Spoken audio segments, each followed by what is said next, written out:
প্রাণীদের সঙ্গে ভালো ব্যবহার করা শুধু মানবিকতা নয়, এটাও আল্লাহর সন্তুষ্টি অর্জনের একটি মাধ্যম। কারণ তারাও আল্লাহর সৃষ্টি।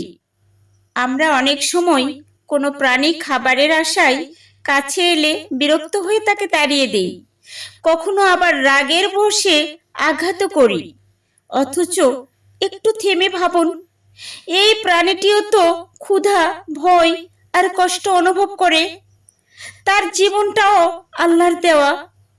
হাদিসে এসেছে, এক নারী একটি তৃষ্ণার্ত কুকুরকে পানি পান করিয়েছিল। সেই সামান্য দয়ার কাজের কারণে আল্লাহ তাকে ক্ষমা করে দেন।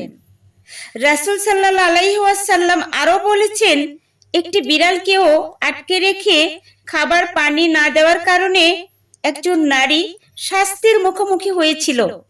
তাহলে বুঝুন, প্রাণীর প্রতি আমাদের আচরণও একটি পরীক্ষা। আমরা কি আল্লাহর সৃষ্টির প্রতি দয়া করি, নাকি নিজের রাগ ও নিষ্ঠুরতার কাছে হেরে যাই? আজ কোনো ক্ষুধার্ত প্রাণী আপনার দরজায় এলে তাকে আঘাত করবেন না। সম্ভব হলে একটু খাবার দিন, একটু পানি দিন।